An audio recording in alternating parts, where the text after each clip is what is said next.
Hello students, my name is Himanshu Singh and let's make sense of social science one story at a time. एक chapter, एक कहानी, एक life lesson. Let's गो.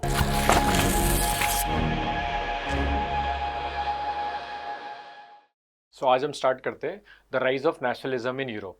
अब जो ये chapter है the rise of nationalism in Europe, history का chapter है. ये काफ़ी वास्ट चैप्टर है. इसमें यूरोप की बहुत ही डिटेल्ड हिस्ट्री दे रखी है. डिटेल्ड हिस्ट्री एज इन की टॉपिक जो कवर्ड है वो बहुत सारे, उन टॉपिक की जो डिटेल है वो ज़्यादा नहीं है, बट टॉपिक्स इसके अंदर बहुत सारे हैं. आप इस चैप्टर को ऐसे भी समझ सकते हैं कि ये चैप्टर का जो आधा वाला पार्ट है ना, ये फ्रेंच रिवॉल्यूशन का एक्सटेंशन है. जहाँ पर फ्रेंच रिवॉल्यूशन खत्म हुआ था ना, और जो फ्रेंच रिवॉल्यूशन के अंदर चीज़ें थी वहीं से ये चैप्टर स्टार्ट होता है. और फिर बाद में ये बाकी कंट्रीज़ में जाता है कि नेशंस कैसे बने, उनका आउटकम क्या था, और उनका पूरा का पूरा प्रोसेस, और अल्टीमेटली नेशनलिज्म की फीलिंग के कारण पॉजिटिव चीज़ें कौन सी हुई, नेशनलिज्म की फीलिंग के कारण नेगेटिव चीज़ें कौन सी हुई. तो कंप्लीटली यूरोपियन हिस्ट्री की बात अपन करने वाले स्पेसिफिक टाइम पीरियड के लिए. ठीक है.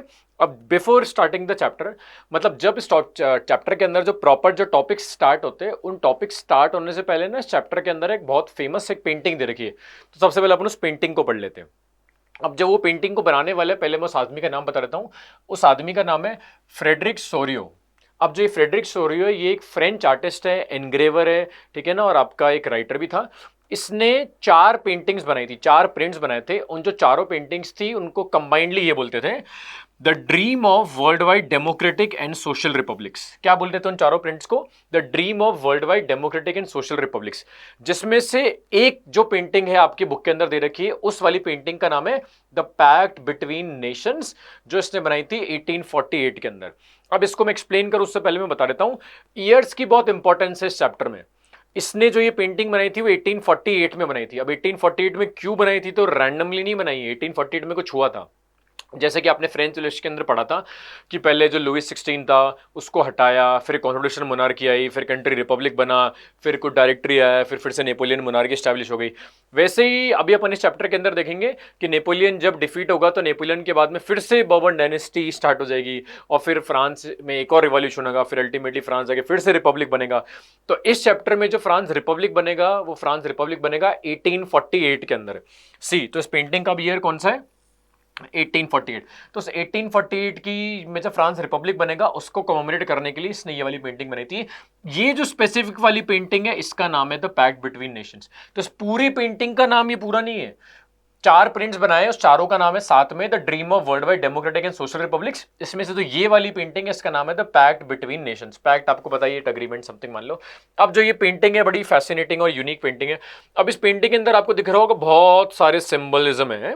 इन सिंबल्स का कुछ ना कुछ मतलब है. एक एक अगर अपन सिंबल को इसमें समझे तो देखो, पहले मैं लिख के जो लिखा हुआ है फिर उसको मैं कंपेयर करता हूं पेंटिंग से. तो देखो सबसे ऊपर यहाँ पे क्या लिखा हुआ है?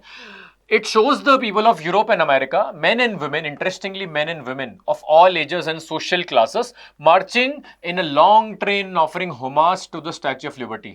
अब इस पेंटिंग की जो पहली ही डिस्क्रिप्शन है उसी में बहुत सारे फॉल्ट्स है. अगेन ये जो पेंटिंग है ना, it is a utopia. Utopia क्या होता है? Something which is too good to be true, और समथिंग अनरियलिस्टिक. ऐसी कोई चीज जो इमेजिनेशन करके मैं सोच रहा हूं कि हाँ, बट वो क्या रियलिटी में एग्जिस्ट नहीं कर सकती. तो इस पेंटिंग को बोलते हैं कि this painting is the Frederic Sorrieu's utopian vision. अब पहली लाइन में इसके अंदर यूटोपिया क्या है? पहली बात है 1848 के अंदर है ना, विमेन के पास में इक्वल पॉलिटिकल राइट्स नहीं थे ना, फैमिली के अंदर कोई राइट्स थे मेन के बराबर में. तो पहली बात है मेन और वुमेन इसमें साथ में जा रहे हैं सारी एजेस के, प्लस सारी की सारी सोशल क्लासेस भी साथ में हैप्पीली मूव कर रही है. जबकि उस टाइम पे हिरार्की थी सोसाइटी के अंदर, तो सारी की सारी क्लासेस को यूनाइट नहीं थी.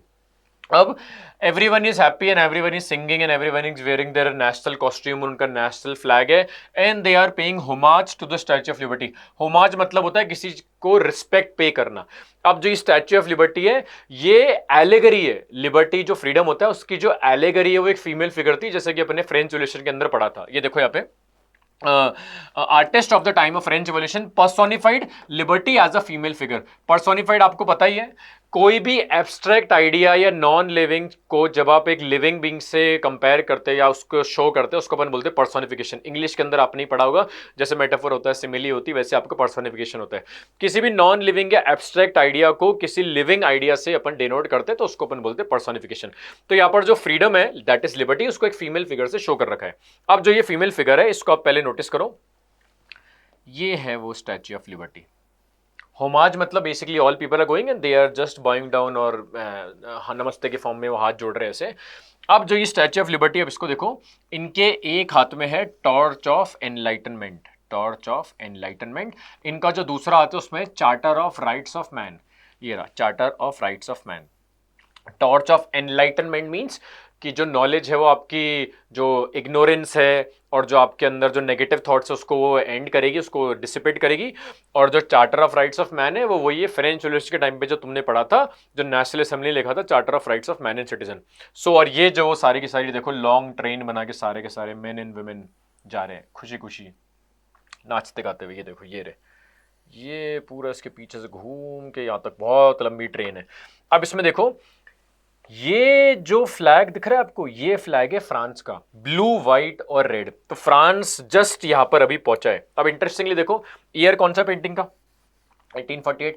अब 1848 में फ्रांस के लोग जस्ट यहां पर पहुंचे, दैट मींस 1848 के अंदर फ्रांस अब एक तरीके से नेशन बना है, बिकॉज वो कंट्री अभी रिपब्लिक बन गया है। देखो अभी अपन इसको अंदर और देखते हैं। अगर अपन देखें अभी अर्थ पे फोरग्राउंड पे, देखो फोरग्राउंड मतलब होता है आगे और बैकग्राउंड मतलब होता है पीछे। तो इसके फोरग्राउंड पे यहां पे एब्सोल्यूटिस्ट इंस्टीट्यूशंस के रिमेन्स है, शैटर्स है। यहाँ पे सेप्टर पड़ा है जो रॉयल्टी पावर है, यहाँ पे क्राउन्स पड़े, बिल्डिंग के कचरे पड़े, रुइन्स है पूरा का पूरा। अब मैंने एक वर्ड बताया अभी एब्सोल्यूटिस्ट। एब्सोल्यूटिस्ट मान लो एक ऐसी गवर्नमेंट या ऐसा एक किंगडम या ऐसा एक रूल जो अपने लोगों के लिए और अपने सब्जेक्ट्स के लिए के ऊपर ऑपरेसिव होता है, और government which is very cruel. तो मैं ये बोल सकता हूँ कि हिटलर की जो गवर्नमेंट थी वो एब्सोल्यूट नेचर की थी, एब्सोल्यूटिस्ट नेचर की थी, और हिटलर खुद एक एब्सोल्यूटिस्ट था। तो जितने भी मतलब इसे कंपेयर किया गया कि सारे के सारे कंट्रीज अब देखो है ना रिपब्लिक हो गए, फ्री हो गए, उनमें ना अपनी मर्जी से अपनी गवर्नमेंट बना रहे। और देखो जितनी भी एरिस्टोक्रेटिक, जितनी भी ऑटोक्रेटिक जो आपकी मोनार्कीज थी वो सारी की सारी खत्म हो गई है। तो सब लोग खुश है इसके अंदर। सो देखो the people of the world are grouped as distinct Nations.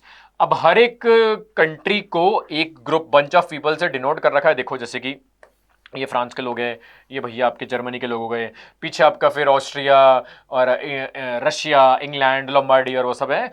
And they are carrying, इनको अपन आइडेंटिफाई कर सकते हैं उनके फ्लैग्स के हिसाब से, एंड उन्होंने अपना नेशनल कॉस्ट्यूम पहन रखा है। बट ऐसा उस टाइम पे कुछ था नहीं। 1848 के अंदर ये सब चीज़ें एग्जिस्ट नहीं करती थी ना, बहुत सारे कंट्रीज को रिपब्लिक बने थे ना, ऑटोक्रेटिक गवर्नमेंट सारी की सारी खत्म हो गई थी। तो ये यूटोपिया है, ठीक है ना, इट इज़ नॉट रियल, ये बस उसका विजन है। अब दो जो कंट्रीज है बहुत ही फैसिनेटिंग है, the United states and Switzerland, जो 1848 तक ऑलरेडी नेशन स्टेट क्या होता है वो मैं आगे एक्सप्लेन करूंगा इंट्रोडक्शन में, नेशन स्टेट बन चुके, वो स्टैच्यू ऑफ लिबर्टी को क्रॉस करके जा चुके। अब आप ध्यान से अगर नोटिस करो तो देखो इसके अंदर आपके दिख जाएगा आपको, ये देखो यहाँ पे, ये देखो ये बहुत ही दूर जो मैंने अभी इससे कर्व बनाया था ऐसे ऐसे ऐसे, ये देखो यूएसए का फ्लैग है, और इधर और आगे जाके इधर आपको स्विट्जरलैंड भी दिख जाएगा, मतलब इस पेंटिंग के अंदर नहीं दिख रहा है। अब बात आती है, इसमें लिखा हुआ है कि 1848 तक यूएसए और स्विट्जरलैंड ऑलरेडी नेशन स्टेट बन चुके। तो क्या वो बन चुके? बिल्कुल बन चुके, और ये अपन को पता भी है, अपन ने फ्रेंच रेवोल्यूशन के अंदर पढ़ा है। USA as a country was formed in 1783, democracy बन गया था, नेशन स्टेट बन गया है। स्विट्जरलैंड जो है, जब बैटल ऑफ वाटरलू हुई, बैटल ऑफ वाटरलू के बाद में जब नेपोलियन डिफीट हुआ तो उसके बाद में स्विट्जरलैंड को इंडिपेंडेंट डोमिनियन मिल गई थी। इसको 1815 में पेंटिंग बनी है हमारी 1848 के अंदर, मतलब 1848 से पहले ऑलरेडी यूएसए और जो स्विट्जरलैंड है वो नेशन स्टेट बन चुके हैं, ठीक है। ये जो इसके अंदर दे रखा था। फिर अगर अपन और आगे जाए, फ्रांस जिसको अपन इजीली आइडेंटिफाई कर सकते हैं उनके ट्राई कलर से, जो मैंने ट्राई कलर बता दिया आपको, ब्लू, व्हाइट और रेड, वो अभी देखो जस्ट वहां पे पहुंचा है, बिकॉज 1848 के अंदर फ्रांस अभी रिपब्लिक कंट्री बना है। She is followed by the people of Germany bearing the black, red और गोल्ड फ्लैग। अब देखो इसके अंदर अगर आप जर्मनी को देखो तो ये देखो ब्लैक, रेड और गोल्ड फ्लैग, ये मैंने यहाँ पे बता रखा है। ये आपका फ्रांस का फ्लैग हो गया और ये आपके जर्मनी का फ्लैग हो गया। अब देखो जो फ्रांस का है वो तो नॉर्मल है कि 1848 में वो जस्ट अभी रिपब्लिक बना है, और देखो फ्रांस अभी जस्ट यहाँ पर पहुंचा है। लेकिन इंटरेस्टिंग है कि फ्रांस के बाद जो कंट्री लिखा हुआ है वो लिखा हुआ है जर्मनी, और इसका जो ये फ्लैग बना हुआ है। अब जर्मनी एज अ नेशन तो तब तक एग्जिस्ट ही नहीं करता था, जर्मन नेशन था ही नहीं, because Germany as a country बनेगा, इस चैप्टर में अपन पढ़ेंगे, जर्मनी एज अ कंट्री बनेगा 1871 में, जबकि ये पेंटिंग बनी है 1848 में। तो फ्रेडरिक शुरो ने ये क्या उसको पता था कि फ्यूचर में क्या होने वाला है? नहीं, 1848 के अंदर एक और चीज हुई थी। 1848 के अंदर यूरोप में बहुत सारी कंट्रीज के अंदर एक क्लास अपन पढ़ेंगे जिसको 9th में भी आपने नाम सुना है, मिडिल क्लास। वो middle classes different different country में जो लिबरल आइडियोलॉजीज थी, ये अपने कंट्री को ना मोनार्की से फ्री करना चाह रहे थे। तो 1848 के अंदर जो जर्मन स्टेट्स थे बहुत सारे, इनके अंदर भी एक सॉर्ट ऑफ मूवमेंट चालू हुआ था कि हमको है ना मोनार्की से फ्री होना है। तो ये जो फ्रेडरिक शुरू था, इसने उन लिबरल लोगों के आइडियाज को क्या बोलूंगा एम्पावर करने के लिए इन्होंने मतलब अपने इस पेंटिंग के अंदर बताया कि देखो जर्मनी भी है, वो आपका नेशन स्टेट बन चुका है। जबकि 1848 तक जर्मनी एज अ नेशन ही एग्जिस्ट नहीं करता था। मल्टीपल पार्ट्स के अंदर स्मॉल स्मॉल प्रिंसिपैलिटीज थी जो जहाँ पे जर्मन लैंग्वेज बोलते थे। जर्मन एज अ कंट्री भी बनानी है, तो अगेन देखो एक और यूटोपिया कि कंट्री बनानी है और इसने अपनी पेंटिंग के अंदर लोग भी बना दिए, कॉस्ट्यूम भी बना दी, फ्लैग भी बता दिया, बोला जर्मनी इंडिपेंडेंट हो गया। जबकि जर्मनी तब तक एज अ कंट्री बना ही नहीं है। जर्मनी के पीछे बहुत सारे कंट्रीज के लोग जा रहे हैं, ऑस्ट्रिया लंबार्डी फॉलो कर रहे हैं, मतलब पोलैंड इंग्लैंड। ये भले याद नहीं करो तो भी चलेगा, ये देखो डिफरेंट डिफरेंट फ्लैग्स है, ये याद नहीं करो तो सच इंपॉर्टेंट नहीं है। हाँ, अगर अपन इस पेंटिंग में ऊपर की तरफ देखो तो देखो आपको आप नोटिस होगा यहाँ पर जो जीसस क्राइस्ट है और यहाँ पर देखो बहुत सारे एंजल्स हैं। ये बेसिकली मान लो कि वो आशीर्वाद टाइप दे रहे हैं। और ये क्या सिंबलाइज करते हैं? From the heavens above, Christ, Jesus Christ, saints and angels gaze upon the scene. They symbolize fraternity among the nations of the world. Fraternity. French Revolution, 3 legacy word अपन ने पढ़ा है 9th क्लास में। Liberty, equality and fraternity. Fraternity मतलब होता है आपका क्या? ब्रदरहुड, तो भाईचारा, कि सारे के सारे जो कंट्रीज है इनमें भैया ब्रदरहुड है और कोई भी आपके झगड़ा वगड़ा नहीं हो रहा है। ऑब्वियसली यूटोपिया है ये, बट ठीक है, इसका विजन था। तो ये सब आपके शो करते हैं फ्रेटर्निटी, ठीक है। ये देखो, अब इसमें वैसे तो सारी की सारी चीजें मैंने एक्सप्लेन कर दी। हाँ, एक मैं चीज और बता देता हूं, but it is not mentioned in your syllabus directly, but ये ना आगे दे रखा है, मतलब आगे वाले टॉपिक के अंदर। और वो ये है कि ये देखो, ये दिख रहा है, ये रैंडम पेड़ नहीं है, इस पेड़ का एक नाम है। मतलब मैं नाम वैसे नाम नहीं कि ओक या सैल या दियोदर, इस पेड़ को बोलते हैं, सिंबल है एक तरीके से, ट्री ऑफ। जब अमेरिकन वॉर ऑफ इंडिपेंडेंस हो रहा था and when Americans were fighting to gain independence from Britain, तो अमेरिका के अंदर basically there was a tree जो आपका सिंबल बन गया था, ट्री ऑफ लिबर्टी का। वहाँ पर है ना जो अमेरिकन रिवॉल्यूशनरीज थे वो मिलते थे, मीटिंग्स करते थे। फिर आपने 9th क्लास में पढ़ा था कि लुइस 16 ने फ्रांस के सोल्जर्स को वहाँ पे भेजा था हेल्प करने के लिए अमेरिका की।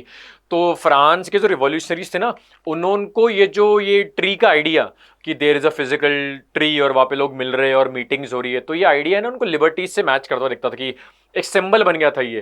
कि तो ये इन्होंने क्या किया, इन्होंने उसको इमिटेट कर लिया, इन्होंने उसको कॉपी कर लिया। और फिर फ्रांस के रिवॉल्यूशनरीज ये फिजिकल पेड़ था, इसको कॉपी कर करके ना डिफरेंट डिफरेंट जगह पे ये लगाने लगे थे। और ये सिंबल बन गया था एक तरीके से फ्रांस का, कि फ्रांस जिस जिस कंट्री में भी आता था तो पेंटर्स अपनी पेंटिंग में बनाते रहे कि देखो फ्रांस से, जैसे लेट सपोज अभी फ्रांस बेल्जियम गया, तो फ्रांस के लोग है ना बेल्जियम के अंदर वो पेड़ लगा रहे हैं। तो ये जो वो पेड़ है, it is the tree of liberty.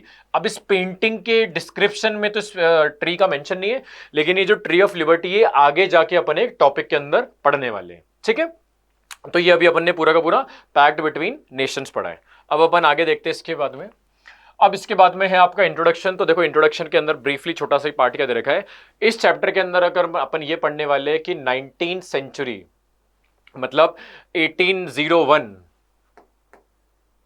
Sorry, मतलब इसके अंदर अपन देखने वाले 1801 से लेके, क्या बोल रहा हूं मैं, सॉरी फिर से गलती हो गई, 1801 से लेके 1900, ये जो आपका 19th सेंचुरी है, इस 19th सेंचुरी में नेशनलिज्म का जो आइडिया है वो आया, मतलब फुल फ्लो में आया। और उसने यूरोप में ना बहुत ही फास्ट और ड्रास्टिक चेंजेस किए।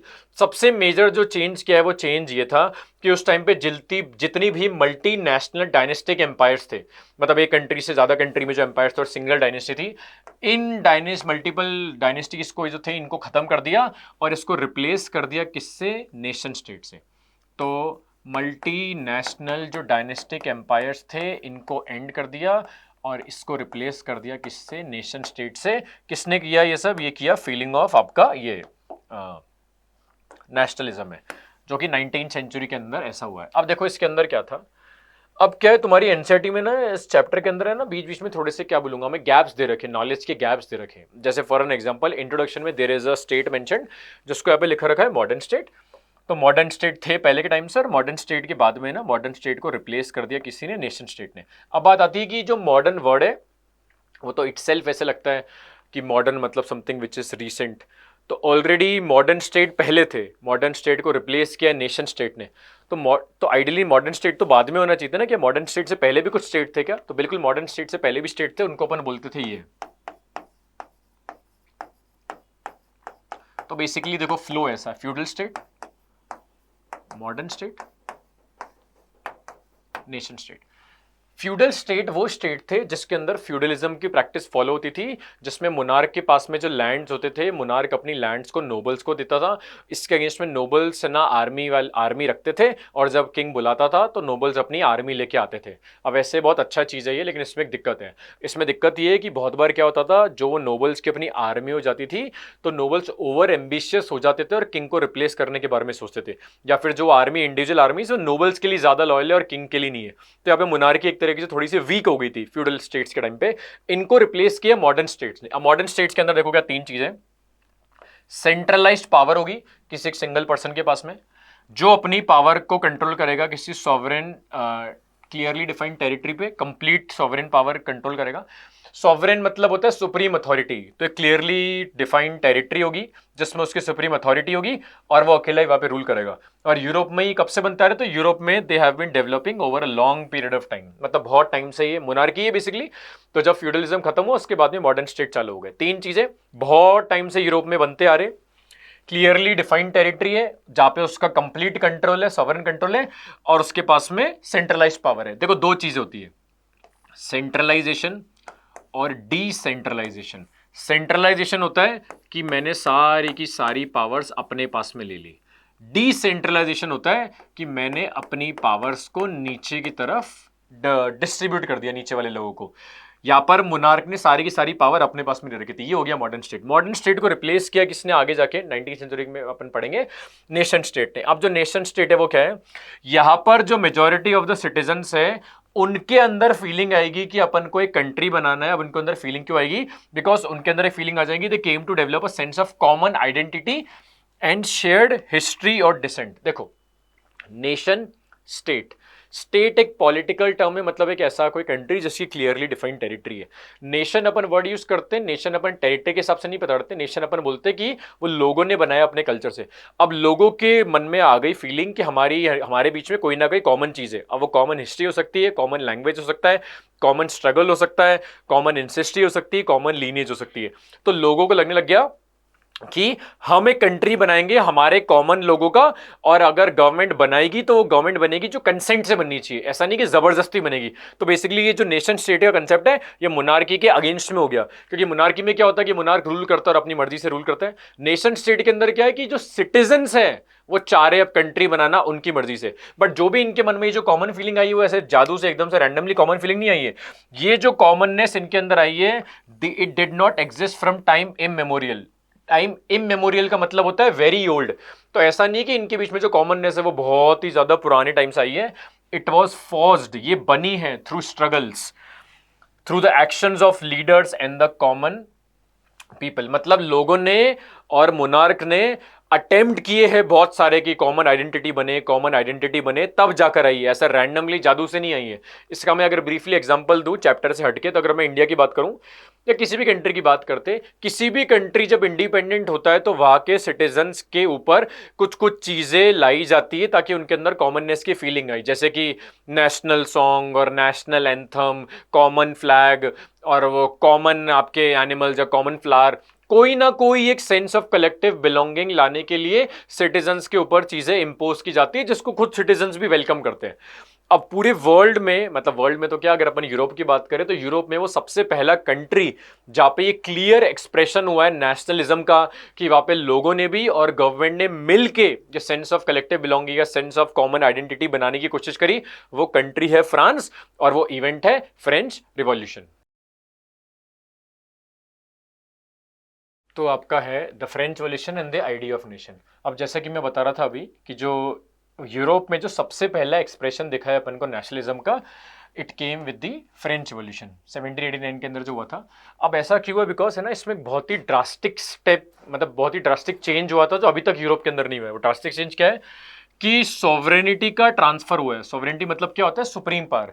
इसका ट्रांसफर हुआ है completely from monarchy to a body of French citizens, जो कि अपन ने पढ़ लिया ऑलरेडी फ्रेंच रिवॉल्यूशन में, कि एस्टेट जनरल को कन्वर्ट करके इलेक्शंस करवाए थे और उन्होंने नाम रखा था नेशनल असेंबली। तो इसे कंप्लीटली ट्रांसफर हुआ है। अब फ्रेंच रिवॉल्यूशनरीज ने ऐसे बहुत सारे स्टेप्स लिए हैं कि वहाँ के सिटीजन्स के अंदर सेंस ऑफ कलेक्टिव आइडेंटिटी या सेंस ऑफ कलेक्टिव बिलोंगिंग का फीलिंग है वो डेवलप हो।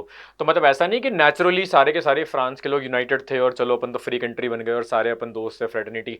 बहुत सारे स्टेप्स लिए गए इनके अंदर वो सेंस ऑफ कलेक्टिव आइडेंटिटी को डेवलप करने के लिए। तो अपन एक एक करके डिस्कस करते, सिंपल से टॉपिक है ये। पहला है कि फ्रेंच पॉपुलेशन के अंदर है ना कुछ आइडियाज प्रोपोगेट किए, कुछ आइडियाज की वो माने, उनके सबकॉन्शियस ब्रेन के अंदर जाइए और ताकि वो इस चीज़ों को फॉलो करने लग जाए। जैसे कि द आइडिया ऑफ ला पात्रे मतलब फादरलैंड। जैसे कि कुछ कंट्रीज को क्या होता है कि सिटीजन से बोलते हैं मदरलैंड, कुछ कंट्रीज को बोलते हैं फादरलैंड। तो इसके अंदर ये कंसेप्ट फॉलो किया, करवाया मतलब फादरलैंड का और ले सिटोयन सिटीजन। अब ये तुम्हें याद होगा, अपन ने पढ़ा था 9th क्लास के अंदर कि जो मेन थे उनको बोलने लग गए थे सिटोयन और जो फीमेल्स थे उनको बोलने लग गए थे सिटोइनी। सो क्या है वो जो कंसेप्ट था ना कि मेन को बुलाएंगे मिसियर और विमेन को बुलाएंगे मदाम, ये अलग अलग एड्रेस करने वाले कंसेप्ट को हटा दिया और सबको बोला कि नहीं आप सारे के सारे सिटीजन्स हो। तो कंसेप्ट ऑफ ले सिटोयन कि सारे के सारे सिटीजन्स है जो सारे के सारे अंडर सिंगल कॉन्स्टिट्यूशन आएंगे और जिसके अंदर सबके पास में ना इक्वल राइट्स होंगे। और वो फादरलैंड है कंसेप्ट कि अपने देश को बचाना है और ये सब चीज़ें, ये वाले कंसेप्ट फॉलो हो गए। अब यहाँ का जो रॉयल फ्लैग था जो ये बर्बन डायनेस्टी का था, इसको खत्म कर दिया और उसको रिप्लेस कर दिया ट्राई कलर से, जो अपन ऑलरेडी पीछे देख चुके, ब्लू, व्हाइट और रेड। और इसमें क्या चेंजेस किए? जो एस्टेट जनरल था, जो वहाँ का सॉर्ट ऑफ कंसल्टेटिव पार्लियामेंट था, इसको बंद कर दिया, इलेक्शंस कंडक्ट करवाए, एक्टिव सिटीजन से पार्टिसिपेट किया। अब एक्टिव पैसिव सिटीजन अपन ने फ्रेंच रिवॉल्यूशन के अंदर पढ़ लिया है। जिसको याद है वो अच्छी बात है, जिसको नहीं याद है तो मैं बता देता हूँ, इस चैप्टर में वैसे भी इसका कोई भी इलेबोरेशन नहीं है, तो ये आप नहीं याद करोगे तो भी चलेगा। बस अपन ये बोल सकते हैं कि जो एस्टेट जनरल है उसको रिप्लेस कर दिया किससे? नेशनल असेंबली से। फिर अपने हीरोज को सेलिब्रेट करने के लिए, कंट्री के लिए बहुत सारे सॉन्ग्स बने, हाइम्स क्रिएट हुए, बहुत सारी ओथ्स प्रॉमिसेस लिए गए। और जिन जिन भी लोगों की डेथ हो गई है प्रोटेस्ट के टाइम पे या इस रिवॉल्यूशन के टाइम पे, उन जो शहीद हो गए उनको मार्टर बना दिया। वो शहीद के लिए उनको मार्टर बना दिया, मतलब उसको इंग्लिश में मार्टर बोलते हैं। और फिर उनके स्टैच्यूज और उनके ऊपर सॉन्ग्स वॉन्ग्स किए, उनको रिस्पेक्ट पे करने के लिए देवर कमेमोरेटेड। फिर इकोनॉमिक कंडीशंस को इंप्रूव करने के लिए और लॉ को इंप्रूव करने के लिए इन्होंने क्या किया? सेंट्रलाइज एडमिनिस्ट्रेशन सिस्टम बनाया कि पूरे फ्रांस में कोई एक ही बॉडी, एक ही चेन ऑफ कमांड होगा और वही सारी की सारी चीजें मैनेज कर रहे हैं। ऐसा नहीं कि रैंडम स्टेट्स के अंदर अलग अलग चीजें चल रही है। और प्लस यूनिफॉर्म लॉज बनाए सारे के सारे कंट्री के लिए, जिसके अंदर सारे के सारे सिटीजन्स आते हैं। ऐसा नहीं था कि जैसे पहले फ्रेंच रिवॉल्यूशन के टाइम था कि अलग अलग जगह पे अलग अलग लॉ चल रहा है, तो वो अलग अलग लॉ खत्म कर दिया, यूनिफॉर्म लॉज बना दिए। फिर इंटरनल कस्टम ड्यूटीज थी जो फ्रांस के अंदर ही एक जगह से दूसरी जगह जाने पे मर्चेंट्स को जो पे करनी पड़ती थी, वो इंटरनल कस्टम ड्यूटीज को अबॉलिश कर दिया है। और डेसिमल सिस्टम के थ्रू पूरे के पूरे कंट्री में वेट्स और मेजर्स को यूनिफॉर्म कर दिया था। ये अपन ने 9th में भी पढ़ रखा है, नेपोलियन कोड के टाइम पे जो नेपोलियन ने किया था। जितने भी रीजनल डायलेक्ट्स थे उन सबको डिस्करेज किया। और जो फ्रेंच लैंग्वेज जो पेरिस में बोली जाती है और जो पेरिस में लिखी जाती है, वो वाली फ्रेंच लैंग्वेज को नेशनल लैंग्वेज बना दी और सबको बोला कि आपको ये फॉलो करनी है। तो ये सारे स्टेप्स के थ्रू वहाँ के रिवॉल्यूशनरीज ने सेंस ऑफ कलेक्टिव आइडेंटिटी लाने की कोशिश की थी लोगों के अंदर। फिर अल्टीमेटली अपना पावर आएगा नेपोलियन के पास में, और नेपोलियन भी पावर में आने के बाद में कुछ ना कुछ आपके चेंजेस करेगा। ठीक है, उस चेंजेस को करने से पहले, अच्छा ठीक है, पहले अपन इसमें इम्पैक्ट देख लेते हैं। अब ये मतलब नेपोलियन के आने से पहले फ्रेंच रिवॉल्यूशनरीज के बाद की बात कर रहा हूँ मैं। जब फ्रेंच रिवॉल्यूशन ने ये सारे चेंजेस किए तो देखो होता क्या है कि ना एक ओवर कॉन्फिडेंस आ गया फ्रांस के पीपल के अंदर। उनको ये रियलाइज हो गया कि यार हमने जो हमारी कंट्री के अंदर किया it is something magical, so why not हम इस आइडिया को बाकी कंट्रीज के अंदर भी जाए और उन सारी कंट्रीज को लिबरेट कर दे from the garb of despotism. Despotism क्या होता है मैं पहले ही बता चुका हूँ। डेस्पोटिक मतलब something a government which is cruel, जो ऑपरेसिव है, और जो रूलर होगा वो डिस्पोट होगा। तो फ्रांस के लोगों को क्या लगा? The revolutionaries further declared that it is the mission and destiny of the French nation to liberate, मतलब to free the people of Europe from despotism। मतलब ये अब जगह जगह जाएंगे, लोगों को लिबरेट करेंगे बिना मतलब उनके बुलाए। मतलब मान लो कि किसको लिबरेट होना है तो बहुत ही अच्छी बात है कि आओ हमें फ्री करो मोनार्की से। जिसने कोई हेल्प भी नहीं मांगी तो भी फ्रांस के बोल रहे हैं नहीं नहीं नहीं नहीं, हम आपको फ्री करेंगे। तो बेसिकली इनके दिमाग में एक आइडिया आ गया कि अब हम पूरे के पूरे यूरोप के ना सॉर्ट ऑफ लीडर है और अब अपन पूरे यूरोप के अंदर सारे कंट्रीज को हेल्प करेंगे नेशन बनाने में। जब ये फ्रेंच रेवोल्यूशन हुआ और ये आइडिया स्प्रेड हुए, तो जब ये आर्मी अटैक करने जाती थी ना, उस आर्मी को वेलकम करने के लिए ऑलरेडी वहां पे जगह जगह पे ना जेकोबिन क्लब्स बने हुए थे। तो जगह जगह पे जहां पे जेकोबिन क्लब्स बने हुए थे वहां पे इन्हें फ्रेंच आर्मीज को इनवाइट किया और फ्रेंच आर्मी जाती थी और वहां पे जो भी रूल करते थे उनको हराते जाते थे। तो आपकी बुक के अंदर 3-4 कंट्रीज के नाम दे रखे, जैसे फ्रेंच आर्मीज गई कहां पर, हॉलैंड जो प्रेजेंट टाइम में नीदरलैंड्स बन चुका है, बेल्जियम आपको पता ही जो फ्रांस के नॉर्थ में, स्विट्जरलैंड है, और इटली में 1790s के अंदर अटैक किया। इसके अंदर वो नेपोलियन भी आर्मी वार्मी ज्वाइन कर चुका है, जैसे कि आपकी बुक के अंदर डेटा दे रखा है कि इटली पे नेपोलियन ने अटैक किया था 1797 के अंदर, and they carried the idea of nationalism to these regions. तो ये जगह जगह जाते थे, अटैक करते थे और नेशनलिज्म का आइडिया वहां पे लाते थे। ठीक है, फिर अब देखो जब नेपोलियन आया तो नेपोलियन ने भी कुछ चेंजेस किए होंगे इसके अंदर, सिंपल सी बात है। तो नेपोलियन के जो चेंजेस थे वो देखो, वो चेंजेस क्या थे। हाँ, नेपोलियन ने जब पावर में आया तो नेपोलियन ने ना कुछ codes, set of codes launch किए जो ऑलरेडी वो फ्रांस में कर चुका है। अब उसने वो जिस जिस जगह पे भी अटैक किया था ना वहां पर अभी वही कोड्स लगा रहा था। उन कोड्स को अपन बोलते हैं, ऑफिशियल नाम है उसका सिविल कोड ऑफ 1804, या फिर उसका एक और नाम है नेपोलियनिक कोड। अब क्या है उस कोर्ट्स के अंदर? सबसे पहली चीज, नेपोलियन ने पावर में आते ही जितने भी लोगों के या जितने भी ग्रुप के पास में जितने भी प्रिविलेजेस थे बेस्ड ऑन बर्थ, वो सारे के सारे रिमूव कर दिए। इसने वहाँ पे equality before the law establish कर दिया कि लॉ के सामने सारे के सारे इक्वल हैं।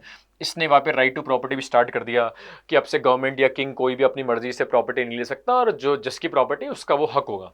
फिर इसने और भी चेंजेस क्या किए, जिस जिस जगह भी अटैक किया था, जैसे Dutch Republic, Switzerland, Italy, Germany, इसने वहां पे अटैक करके वहां के एडमिनिस्ट्रेशन डिविजन्स को इंप्रूव भी किया है। यहाँ तक कि इसने फ्यूडल सिस्टम भी अबॉलिश कर दिया और वहां पे जितने भी पेजेंट्स थे उनको सर्वडम से भी फ्री कर दिया।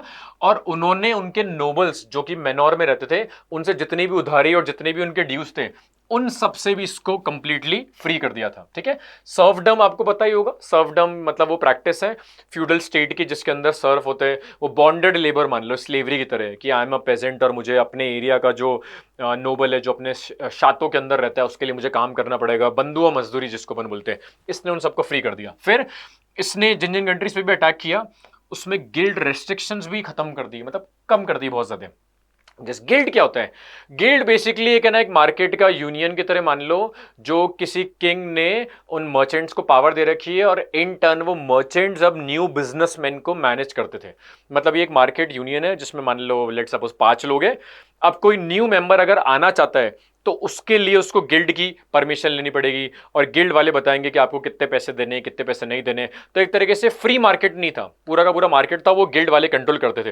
तो नेपोलियन ने गिल्ड रेस्ट्रिक्शंस भी रिमूव कर दिए, मतलब ट्रेड और ये सब चीजें इंप्रूव हुई है नेपोलियन के टाइम पे। इसने transportation facilities, communication facilities improve करी है, एक्सटेंसिवली रोडवे नेटवर्क और ये सब भी नेपोलियन ने बनाए थे। अभी जितने भी चेंजेस हो रहे थे ना, तो स्टार्ट में सबको बहुत अच्छा लग रहा था। क्यों? बिकॉज वहां पे जो बिजनेसमैन थे या जो स्मॉल स्केल प्रोड्यूसर्स थे उनको लगने लग गया कि यार अगर यूनिफॉर्म लॉज बने और स्टैंडर्डाइज वेट्स एंड मेजर्स बने, जो कि नेपोलियन ने किया है, और कॉमन करेंसी बने, तो एक्चुअली ये सब चीज फैसिलिटेट करेगी, ये सब चीजें हेल्प करेगी अपन को मूवमेंट में और एक्सचेंज ऑफ गुड्स में एक जगह से दूसरी जगह पे। तो नेपोलियन ने जितने भी एडमिनिस्ट्रेटिव चेंजेस किए थे सब लोगों ने इसको बिल्कुल वेलकम किया था। लेकिन अब वो बोलते हैं ना कि सारी चीजें हरी हरी नहीं होती है, उसके साथ में कुछ कैच भी होता है। अब वो कैच ये था कि जब नेपोलियन ये सारी इकोनॉमिक चेंजेस और ये एडमिनिस्ट्रेटिव चेंजेस कर रहा था, उन चेंजेस के साथ में नेपोलियन कुछ और भी चीजें कर रहा था। तो अभी अपन देखते हैं कि नेपोलियन की एक्टिविटीज और रिवॉल्यूशनरीज की एक्टिविटी के कारण रिएक्शन क्या आते थे। तो रिएक्शन देखो क्या है, जिन जिन एरियाज को उसने कॉन्कर किया वहां पर जो रिएक्शंस थे लोकल पीपल के वो मिक्स थे। कुछ लोगों को अच्छा लगता था स्टार्ट में, कुछ लोगों को पहले ही बुरा लगता था, और कुछ लोगों को फर्दर रिलीज हुआ कि नेपोलियन अपना पर्सनल कोई एजेंडा चला रहा है। अब देखो क्या है, जैसे इनिशियली जब उसने हॉलैंड पे अटैक किया, विच इज आपका नीदरलैंड, स्विट्जरलैंड, और कुछ सिटीज में जो आपके जर्मन स्टेट, बेल्जियम के अंदर, मतलब ब्रसेल्स हो गया, माइंस हो गया, मिलान हो गया, वॉर्सो हो गया, जब यहाँ पर गई तो बहुत सारी जगह पे ना फ्रेंच आर्मीज को वेलकम किया है कि as if they are the harbingers of liberty. Harbingers of liberty, harbinger मतलब ये होता है कि किसी चीज के आने के पहले की फोर शैडोइंग। ठीक है। जैसे मैं बोलूंगा कि हार्बिंजर्स ऑफ ट्रुथ, मतलब कि भैया कि ये वो सच्चाई पूरी अब ला रहे, तो उससे पहले का ये फोर शैडो है। तो मतलब ये जिन जिन कंट्रीज पे भी जाएंगे वहां पर अब फ्रीडम आने वाला है और इसको लाने वाले ये लोग हैं, तो ये they became the harbingers of truth. अब इनिशियल जो एंथुजियाज्म था सबका कि आओ चलो आओ बट मजा आ रहा है हमको फ्री करेंगे, धीरे धीरे वो हॉस्टिलिटी में कन्वर्ट हो गया। लोगों को स्टार्ट में जो अच्छा लगता था वो धीरे धीरे वो नेगेटिव में होने लग गया, और लोगों को ये क्लियरली पता लग गया कि जितने भी न्यू एडमिनिस्ट्रेटिव चेंजेस हो रहे हैं वो they are not going in hand with the political freedom. मतलब इकोनॉमिक चेंजेस, एडमिनिस्ट्रेटिव चेंजेस हो रहे हैं, बट आपका जो पॉलिटिकल फ्रीडम है वो दोनों साथ साथ नहीं चल रहे। पॉलिटिकल फ्रीडम कम होता जा रहा है और एडमिनिस्ट्रेटिव चेंजेस बढ़ते जा रहे हैं। तो लोगों को रियलाइज हो गया कि जितने कम हमको पॉलिटिकल फ्रीडम दे रहे हैं और जितने ही चेंजेस कर रहे हैं ये बिल्कुल भी अच्छी बात नहीं। ऐसा अपन नहीं कर सकते कि अपन ना फ्रीडम को बिल्कुल ही छोड़ दो और एडमिनिस्ट्रेटिव चेंजेस करवाते रहे। तो नहीं भैया, दोनों चीज़ें मिलनी चाहिए। तो लोगों को ही रियलाइज हो गया था। वो क्या क्या चीज़ें थी जिससे लोगों को रियलाइज हुआ कि हमारे साथ में गलत हो रहा है? तो 3-4 चीज़ें। नेपोलियन जहाँ जहाँ पर भी अटैक करता था, बिकॉज उसकी मल्टीपल वॉर्स और बैटल्स के अंदर वो इन्वॉल्व था, तो इंक्रीज टैक्सेशन, क्योंकि पैसे कमाने, फिर फंडिंग होगी, फिर वॉर होगी और फिर वेपनरी, ये सब चीज़ें। सेंसरशिप थी, रेगुलेशन ऑफ इंफॉर्मेशन, कि आप मोनार्क या नेपोलियन इस अगेंस्ट में कुछ भी नहीं बोल सकते। अगर आप बोलोगे तो obviously you will be punished, you will be prosecuted. And force recruitment, conscription into the French armies required to conquer the rest of the Europe. तो ये सब चीज़ें होने लग गई। एंड ये सारी चीज़ें जब हुई तो लोगों को रियलाइज हो गया कि भैया ये ज़्यादा बुरा है इन कंपैरिजन टू कि जितने वो नेपोलियन पॉजिटिव चेंजेस कर रहे हैं। तो लोगों का रिएक्शन यहाँ पे बिल्कुल भी अच्छा नहीं था।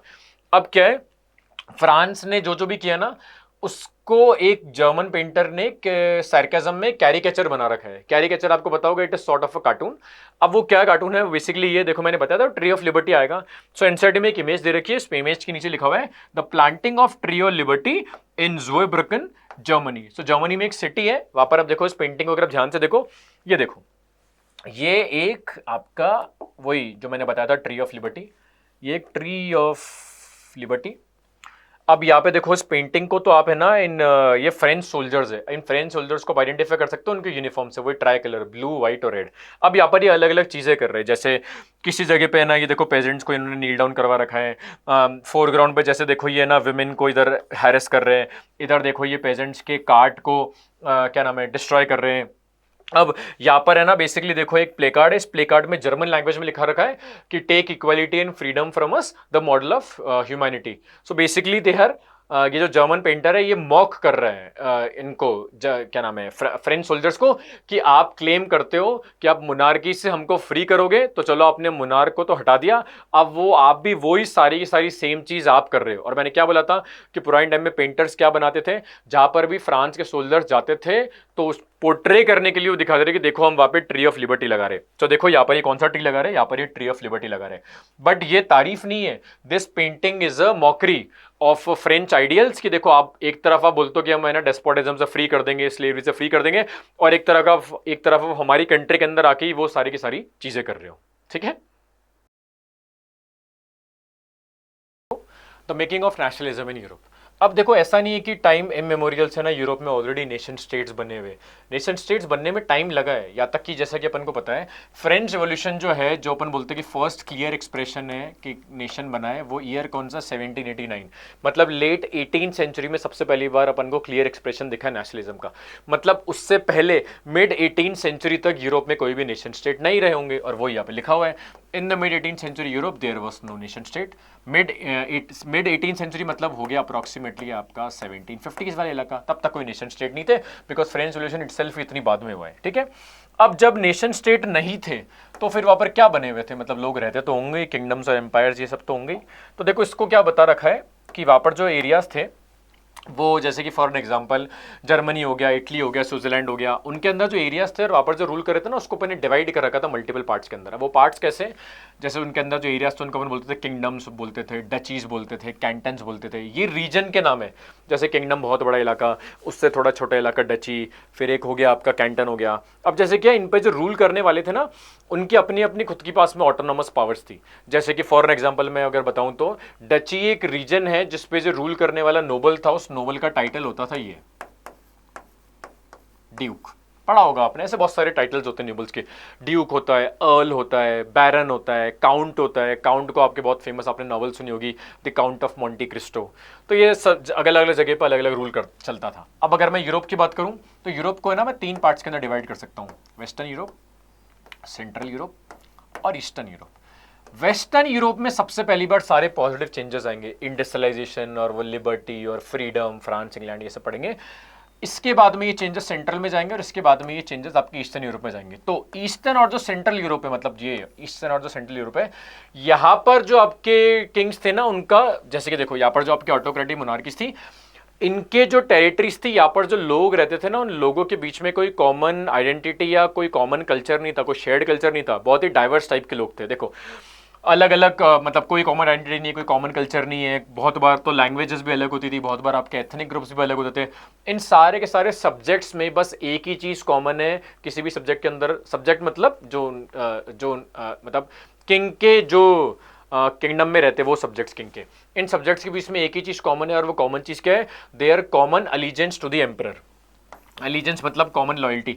इसके अलावा उनके बीच में कुछ भी कॉमननेस नहीं थी। अब इसको और क्लियर करने के लिए एनसीईआरटी में एक एम्पायर का नाम दे रखा है। उस एम्पायर का नाम था हैब्सबर्ग एम्पायर या हैब्सबर्ग डायनेस्टी, जो मेनली थी ऑस्ट्रिया की। लेकिन इसके जो रूल था, जो टेरिटरी का एक्सटेंड था, वो बहुत ज्यादा बड़ा था। अब इसमें बता रखा है कि देखो इन रीजन्स में ऑस्ट्रिया का रूल था, बट वहां पे जो रहने वाले लोग थे, जो एरिस्टोक्रेट्स थे, वो लैंग्वेज सब अलग अलग बोलते थे। तो कुछ रीजन्स के नाम दे रखे, देखो ऑस्ट्रिया हंगरी जो है किंगडम, और वहाँ पे जो एम्पायर था उसका नाम, मतलब कंट्री, उसमें जो एम्पायर का नाम था उसका नाम था हैब्सबर्ग एम्पायर। अब यहाँ पर जैसे एक रीजन दे रखा है, एल्पाइन रीजन के अंदर टायरल हो गया, ऑस्ट्रिया हो गया, सुडेनटेनलैंड हो गया, बोहेमिया हो गया। यहाँ पर जो एरिस्टोक्रेट्स थे वो एक अलग लैंग्वेज बोलते थे, मतलब बाकी सबसे अलग, जर्मन लैंग्वेज। जर्मन लैंग्वेज मतलब बहुत अलग नहीं है। जो आपके इटली के नॉर्थ वाले पार्ट के अंदर रीजन है, जिसको अपन बोलते हैं लोम्बार्डी और वेनिशिया, इसको अपन यूनिफिकेशन ऑफ इटली के अंदर भी सुनेंगे। सो लोम्बार्डी और वेनिशिया में जो लोग रहते थे वो कौन सी लैंग्वेज बोलते थे? Obviously Italian. हंगरी वाला जो पार्ट था वहां पे लोग लैंग्वेज बोलते थे Magyar. Magyar is the earlier, मतलब क्या बोलूंगा मैं, Magyar is the earlier version of Hungarian language. तो वहां पे कुछ लोग मैग्यार बोलते थे और कुछ लोग अपनी लोकल डायलेक्ट्स थी। और जो आपके गैलिशिया था, यहाँ पर जो एरिस्टोक्रेट्स थे वो कौन सी लैंग्वेज बोलते थे? पॉलिश। तो देखो एक ही एम्पायर में इतने सारे रीजन्स है, उन रीजन्स में जो लैंग्वेज है वो अलग अलग चल रही है। किसी जगह जर्मन चल रही है, किसी जगह पॉलिश चल रही है, किसी जगह आपकी मैग्यार चल रही है, किसी जगह इटालियन चल रही है। तो मतलब इनके बीच में कोई भी कॉमन कनेक्शन है, कॉमन आइडेंटिटी का कोई कंसेप्ट तब तक डेवलप ही नहीं हुआ था इनके अंदर। ठीक है, अब फिर देखो इसके अंदर नेक्स्ट, हाँ, the aristocracy and the new middle class. अब देखो क्या है, अगर अपन बात करें कि यूरोप में before the arrival of middle class या before the arrival of commercial class Europe में कितने टाइप के लोग थे, तो पूरी यूरोपियन सोसाइटी को मैं मोटा मोटी 2 पार्ट्स के अंदर डिवाइड कर सकता हूँ। एक मेजॉरिटी ऑफ ग्रुप है, एक माइनॉरिटी ग्रुप है। जो माइनॉरिटी ग्रुप है पहले अपन उसकी बात कर लेते हैं। माइनॉरिटी मतलब in terms of numerical strength, so in terms of numbers जो माइनॉरिटी ग्रुप थे वो थे आपके landed aristocracy. Landed aristocracy means वो एरिस्टोक्रेट्स जिनके पास में खुद का लैंड है। एरिस्टोक्रेसी कहाँ से आया? अगेन जैसे मैं बता चुका हूँ, इंग्लिश लैंग्वेज में बहुत सारे वर्ड आपके ग्रीक से आए हैं या फिर लैटिन से आए हैं। एरिस्टोक्रेसी आया है एरिस्टो से, और क्रेसी आया है क्रेटोस से। एरिस्टोज मतलब होता है बेस्ट, क्रेसी मतलब होता है रूल। तो एरिस्टोक्रेसी मतलब हो गया रूल ऑफ द बेस्ट। लेकिन जो बेस्ट वर्ड है it is a subjective term. मेरे लिए बेस्ट कुछ और हो सकता है, आपके लिए बेस्ट कुछ और हो सकता है। तो ऑब्जेक्टिवली हमने ये बोल दिया कि बेस्ट मतलब किसी भी कंट्री की जो मोस्ट पावरफुल या एलीट क्लास। तो इस चैप्टर में और यूरोप की अगर अपन बात करें तो जब भी कोई आपको बोलता है कि एरिस्टोक्रेसी या एरिस्टोक्रेट्स, मतलब वो बात करना चाह रहा है किसी भी कंट्री के किंग के रिलेटिव्स या उसके मिनिस्टर्स या बहुत ज्यादा पैसे वाले लोग। ठीक है, तो ये माइनॉरिटी ग्रुप है। अब वहां पे रूल करते थे इस पूरे यूरोप के अंदर कौन? एरिस्टोक्रेसी। अब जो ये एरिस्टोक्रेसी थी ये ना अलग अलग कंट्री में, मतलब कोई जर्मन एरिस्टोक्रेसी है, कोई स्पेनिश एरिस्टोक्रेसी है, कोई लेट्स सपोज इटालियन एरिस्टोक्रेसी है। अब इनके बीच में वैसे ऐसा कुछ डायरेक्ट कनेक्शन नहीं है, मतलब अलग अलग कंट्री के, बट इनके बीच में कनेक्शन है कॉमन वे ऑफ लाइफ का। कॉमन वे ऑफ लाइफ मतलब देखो क्या है, कुछ कुछ चीजें इनके बीच में कॉमन थी, भली वो जर्मनी का एरिस्टोक्रेट हो या भली वो इटली का एरिस्टोक्रेट हो। वो कॉमन चीज क्या है कि ऑलमोस्ट सबके एस्टेट्स होते थे कंट्री साइड में। एस्टेट मतलब वो बड़े बड़े इलाके जिसमें वो घोड़े वोड़े और कैटल और खुद का शातो बना हुआ, ये सब चीजें। और कंट्री साइड मतलब जो रूरल एरिया है, और उनके शहर के अंदर है ना घर भी बने होते थे। और ऑलमोस्ट अलग अलग कंट्री में जो एरिस्टोक्रेट्स होते हैं वो कौन सी लैंग्वेज बोलते थे? French, for the purposes of diplomacy and in high society. अब क्या है, after the advent of French revolution, French जो लैंग्वेज है वो उसके जो स्प्रेड है वो यूरोप में बहुत फास्ट हुआ है, और फ्रेंच है ना एक तरीके से रिच पीपल की या एलिट क्लास की लैंग्वेज बन गई थी, मतलब ऑलमोस्ट सबको फ्रेंच आती थी। ये अपन आगे भी और जाके मैं बताऊंगा। ये अपन ने पावर शेयरिंग के अंदर भी पढ़ा था कि the French people were relatively more rich and powerful. तो क्या था कि भली मैं जर्मन एरिस्टोक्रेट हूँ, बट मुझे फ्रेंच लैंग्वेज आती थी। तो एक तो आती थी मुझे बिकॉज बहुत ही फेमस लैंग्वेज थी, अमीरों की लैंग्वेज थी ऐसा मान लो, और बिकॉज आनी चाहिए थी, बिकॉज सबको फ्रेंच आती है, तो मेरे को अगर किसी से बात करनी किसी और कंट्री के एरिस्टोक्रेट से, तो कॉमन लैंग्वेज है वो फ्रेंच बन जाएगी, तो ये फ्रेंच बोलते थे। अब इनकी आपस में फैमिलीज में कनेक्शन होता था मैरिजेस का, मतलब एक जर्मन एरिस्टोक्रेट है, उसने अपनी डॉटर की शादी करा दी किसी फ्रेंच एरिस्टोक्रेट की फैमिली में, so their families were offer connected by the ties of marriages. ये जो पूरी की पूरी पावरफुल एरिस्टोक्रेसी, ये वहां पे माइनॉरिटी में थे यूरोप में। अब जो मेजॉरिटी में थे न्यूमेरिकल स्ट्रेंथ के हिसाब से, वो थे आपके पेजेंट्री, जो आपके फार्मर्स थे, जो लोग इन नोबल्स के एस्टेट्स में जाके काम करते थे, और उनके पास में ऐसा कोई राइट्स नहीं थी, और बहुत ही कम लोगों के पास में जमीन थी। तो दो क्लास कौन सी होगी? Aristocracy, pageantry.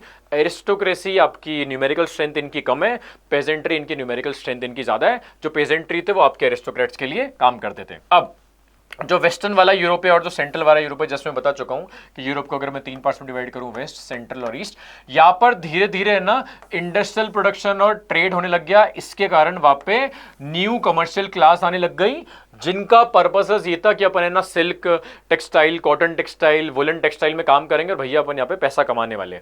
अब ये सब हुआ क्यों? बिकॉज इंडस्ट्रियल रिवोल्यूशन हुआ। इंडस्ट्रियल रिवोल्यूशन कहाँ हुआ? इंडस्ट्रियल रिवोल्यूशन हुआ इंग्लैंड के अंदर। इंडस्ट्रियल रिवोल्यूशन कब हुआ? इंडस्ट्रियल रिवोल्यूशन हुआ second half of the 18th century, जैसा मैं पहले भी बता चुका हूँ, 1760s में हुआ है इंडस्ट्रियल रिवोल्यूशन। ये जो इंडस्ट्रियल रिवोल्यूशन इंग्लैंड में हुआ, फिर ये देखो इंग्लैंड अभी जैसे कि मान लो यहाँ पर है, यहाँ पर है फ्रांस, फिर यहाँ पर है जर्मनी, फिर और इधर जाएंगे तो पोलैंड, फिर और इधर जाएंगे तो रशिया। तो इंडस्ट्रियल रिवोल्यूशन ऐसे ऐसे स्प्रेड हुआ है। तो सबसे पहले जब इंग्लैंड के अंदर हुआ, फिर ये जाएगा टूवर्ड्स ईस्ट, तो फ्रांस के अंदर और जर्मनी के अंदर। देखो फ्रांस है, जर्मनी, पार्ट्स ऑफ जर्मनी के अंदर ये जो रिवॉल्यूशन आया है 19th सेंचुरी में, अर्ली 19th सेंचुरी में आ गया था। 19th सेंचुरी मतलब हो गया आपका जो 1801 से आपका चालू हुआ है, ठीक है ना, क्योंकि ये तो 1760s है, विच इज 18th सेंचुरी। अब जब ये फ्रांस और जर्मनी के अंदर जब ये इंडस्ट्रियल रिवोल्यूशन आया, फैक्ट्रीज आया, ये सब आया, तब वहां पर एक न्यू सोशल क्लास का इमर्जेंस हुआ, जिन सोशल क्लास को अपन क्या बोलते हैं? वर्किंग क्लास, या फिर अपन उसको बोलते हैं middle class. In middle class के अंदर और वर्किंग क्लास के अंदर कौन थे? इनके अंदर बहुत ही पैसे वाले लोग थे। इनके पास में पैसा कहां से आया था? इनके पास में पैसा आया था इस इंडस्ट्रियल रिवोल्यूशन में पार्टिसिपेट करने के कारण, और वो फैक्ट्रीज खोलने के कारण। जैसे इसके अंदर आपके बड़े बड़े इंडस्ट्रियलिस्ट थे, प्रोफेशनल्स थे, टीचर्स, डॉक्टर, बिजनेसमैन और ये सब लोग थे। इन एजुकेटेड लिबरल मिडिल क्लास के अंदर सबसे पहले फीलिंग आई थी idea of national unity following the abolition of aristocratic privileges gained popularity. इनके अंदर सबसे पहले ये फीलिंग आई थी कि अपन को है ना कंट्री को यूनाइट करना चाहिए, नेशन बनाना चाहिए, जिसमें सबके पास में इक्वल राइट्स होंगे, सारे सिटीजन्स इक्वल होंगे, और हमें जो ये एरिस्टोक्रेसी के पास में बचपन से प्रिविलेजेस है, इनको अपन को खत्म कर देना चाहिए। So these were the first people जिनके अंदर ये फीलिंग आई थी, feeling of meritocracy instead of feeling of aristocracy. Aristocracy में जो एरिस्टोक्रेट्स होते हैं उनके पास में बचपन से प्रिविलेजेस होते हैं बिना कुछ करे ही, मतलब बाई चांस उनका एक फैमिली में बर्थ हो गया, बचपन उनके जिंदगी भर मजे होंगे। मेरिटोक्रेसी क्या है? मतलब मेरिट के बेसिस पे अपनी मेहनत करके जो लोग आगे बढ़े। सो ये जो आपके बिजनेस पीपल थे, दे बिलीव्ड इन मेरिटोक्रेसी, कि मेरिट के बेसिस पे चीजें मिलनी चाहिए, ना कि कस्टम्स के बेसिस पे और बर्थ के बेसिस पे। अब ये जो लोग हैं इनको अपन बोलते हैं लिबरल्स, और इन लिबरल्स के कारण अब एक नया फॉर्म का नेशनलिज्म आया, जिसमें अब अपन इनके कंसेप्ट को पढ़ेंगे कि इनके अकॉर्डिंग नेशनलिज्म मतलब क्या होता था। So here comes the next topic, जिसका नाम है लिबरल नेशनलिज्म। अब जैसा मैं पहले बार बार बता चुका हूं, Greek language, Latin language, again फिर से आ गया लिबरलिज्म वर्ड आया है, जिसके अंदर जो लिबर है वो एक लैटिन रूट आया जिसका नाम है लिबर। लिबर मतलब होता है फ्री। तो ये वो न्यू मिडिल क्लास के लोग हैं जिनको लगता था कि भैया फ्रीडम ऑफ इंडिविजुअल होना चाहिए और सबके पास में इक्वलिटी होना चाहिए लॉ के सामने। अब ये जो लिबरल्स थे इनके लिए पॉलिटिकली लिबरलिज्म मतलब अलग है, इनके लिए इकोनॉमिकली लिबरलिज्म मतलब अलग है। क्योंकि सिंपल सी बात है ना, आई एम अ बिजनेसमैन, तो मैं सिर्फ पॉलिटिकली बात नहीं करूंगा कि मेरे पास में एक गवर्नमेंट बाय कंसेंट होनी चाहिए, कॉन्स्टिट्यूशन होना चाहिए, डेमोक्रेसी होनी चाहिए, ये सब ठीक है, बट मुझे पैसे भी कमाने। तो इकोनॉमिक सेंस में भी मेरे लिए लिबरलिज्म का मीनिंग कुछ होगा। सो देखो, अब पॉलिटिकली ये किस चीज में बिलीव करते थे? Government by consent. कंसेंट मतलब परमिशन, लोगों से, मतलब गवर्नमेंट बननी चाहिए लेकिन वो लोगों के परमिशन से बननी चाहिए, government by consent. Consent. End of autocracy and clerical privileges. जितने भी आपके एरिस्टोक्रेट्स है और जितने भी ये जो क्लर्जी, इनके पास में जो प्रिविलेजेस है सारे के सारे खत्म होनी चाहिए। और सबसे इंपॉर्टेंट चीज जिसके हिसाब से पूरी यूरोपियन सोसाइटी बेस्ड थी, a constitution and representative government through parliament. Constitution, representative government मतलब sort of democracy through parliament. तो पार्लियामेंट होंगे, इलेक्शंस होंगे, वोटिंग होगी, तो ये सब चीजें पॉलिटिकली ये लोग चाहते थे। अब बट अब एक कैच है। कैच ये कि ये इक्वलिटी बिफोर लॉ तो चाहते थे, सिटीजन्स को इक्वल चाहते थे, बट वहां पे ना यूनिवर्सल सफरेज नहीं था, ना ही यूनिवर्सल सफरेज में बिलीव करते थे। मतलब सफरेज मतलब होता है राइट टू वोट। अब आपको पता होगा फ्रेंच रेवोल्यूशन के टाइम पे भी पूरे के पूरे फ्रांस में सिर्फ ब्रीफ पीरियड के लिए ना जिन मेन के पास में प्रॉपर्टी नहीं थी, सिर्फ उनको वोटिंग राइट्स मिले थे, वो भी ब्रीफ पीरियड के लिए। किसके अंदर मिले थे? जेकोबिन्स। सो जेकोबिन्स थे जिन्होंने आपके वो क्या नाम है आपका कन्वेंशनल गवर्नमेंट बनाई, कन्वेंशन गवर्नमेंट बनाई थी। सिर्फ उन लोगों ने सारे के सारे एडल्ट मेल्स को सफरेज दिया था, बाकी की सारी गवर्नमेंट ने मेन विद प्रॉपर्टी वालों को ही सफरेज दिया था, और वुमेन को तो दूर दूर तक किसी ने सफरेज दिया ही नहीं। ये अपन ने फ्रेंच रेवोल्यूशन के अंदर पढ़ा था कि फ्रांस में वुमेन को वोटिंग राइट्स मिले 1946 में। सो इट इज मेंशन्ड कि throughout the 19th and early 20th century men and मतलब women and non propertied man है ना, ये फाइट कर रहे थे कि हमारे पास में इक्वल पॉलिटिकल राइट्स होने चाहिए। सो ये लोग वैसे अच्छे, ठीक है, बट ये एक्चुअल रियल इक्वालिटी में बिलीव नहीं करते थे। मतलब कि मैन विदाउट प्रॉपर्टी को नहीं राइट्स मिलेंगे ये मानते थे, विमेन को राइट्स नहीं मिलेंगे ये मानते थे। अब इकोनॉमिक सेंस के अंदर बात करें तो ये लोग क्या चाहते थे? Because being a businessman, so they wanted the freedom of markets. Freedom of market मतलब कि वो गिल्ड ज्यादा नहीं होनी चाहिए, जो जितना केपेबल है वो जितना वो कर सकता है, बाउंडेशंस नहीं होनी चाहिए पैसा कमाने को लेके। और एक और इंटरेस्टिंग चीजें चाहते थे जिसका सोल्यूशन इन्होंने आगे जाके निकाल ही दिया था, जो अपन पढ़ेंगे अगले टॉपिक में। The abolition of state impose restrictions on the movements on off goods and capital. अब स्टेट मतलब गवर्नमेंट, उन्होंने विद इन दी कंट्री या कंट्री के बाहर में ट्रेड करने के लिए या कंट्री के अंदर ट्रेड करने के लिए जगह जगह पे ना टैक्सेस लगा रखे, वेट्स एंड मेजर्स अलग अलग है। तो ये चाह रहे थे ये सारे के सारे हट जाए। अब क्या इसके लिए किसी ने कुछ स्टेप लिए? बिल्कुल, जो अभी मैं देखते हैं आगे इसके लिए क्या हुआ। तो देखो यहाँ पे in the first half of 19th century, मतलब 1801 से लेके आपका 1850s वाला पार्ट मान लो। अब जो नेपोलियन नाम का आदमी है, मैं पहले थोड़ा सा बैकड्रॉप दे देता हूं बिकॉज यहाँ पे तो डायरेक्टली एक लाइन लिखी है, इसको समझना जरूरी, वही नॉलेज गैप वाली बात है। एक होली रोमन एम्पायर था जो एग्जिस्ट करता था 1806 तक। नेपोलियन ने प्रशिया को हराया और 1806 में उस होली रोमन एम्पायर को खत्म कर दिया। फिर नेपोलियन ने खुद का एक रीजन बनाया, उस रीजन का नाम था कन्फेडरेशन ऑफ द राइन, जिसके अंदर स्टार्ट में 16 जर्मन स्पीकिंग स्टेट्स थे।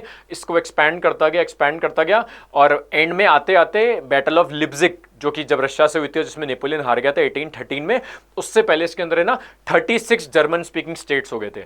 बट एनसीईआरटी के अंदर इट इज रिटन कि नेपोलियन ने डायरेक्टली 39 जर्मन स्पीकिंग स्टेट्स बना दिए थे। तो अपन पढ़ेंगे ऑब्वियसली वही जो एनसीईआरटी के अंदर लिखा है, बिकॉज मैं पहले ही बोल चुका हूं एनसीईआरटी सर्वोपरि भव। बट लेकिन आपको एक्चुअल पता होना चाहिए कि मतलब हुआ क्या है, व्हाट वाज द मतलब क्या बोलेंगे अपन फ्रेम ऑफ थॉट और प्रोसीजर क्या है। तो उसमें लिखा हुआ है Napoleon administrative measures had created out countless small principalities a confederation of 39 states. जब नेपोलियन ने अटैक किया था ना ये प्रशिया वाले पार्ट पे, तब क्या अप्रोक्सीमेटली 300 जर्मन स्पीकिंग स्टेट्स थे। इन सबको क्लब कर करके ज्वाइन कर करके डचीज प्रिंसिपैलिटीज बना के 39 स्टेट्स बन गए थे। बट अब इन 39 स्टेट्स में दिक्कत क्या है? इन सारों के सारों में जो करेंसी सबकी अलग थी, सबके वेट्स एंड मेजर्स अलग अलग थे। तो देखो बिजनेस करने में बहुत दिक्कत होने वाली है। इसको एक्सप्लेन करने के लिए एनसीईआरटी में एक एग्जाम्पल दे रखा है। अब एग्जाम्पल क्या देखो, जो क्लोथ को मेजर करने की जो यूनिट होती है उसको अपन बोलते हैं एल। अब इसके अंदर क्या है कि ये जो एल है वो रीजन के हिसाब से डिफरेंट लेंथ का होता था। मतलब मान लो if I am a textile merchant और मैं ना लेट सपोज मैंने फ्रैंकफर्ट से कपड़ा खरीदा इतने का 54.7 सेंटीमीटर का, जब मैं मेंस में गया तो वो इतना हो गया, जब मैं न्यूरेमबर्ग में गया वो इतना हो गया, जब मैं फ्रीबर्ग में गया वो इतना हो गया। अब सोचो मैंने कपड़ा खरीदा लेकिन उस कपड़े का जो मेजरमेंट है वो सब जगह पे अलग अलग है। तो obviously as a business person मुझे बहुत ज़्यादा प्रॉब्लम होने वाली है।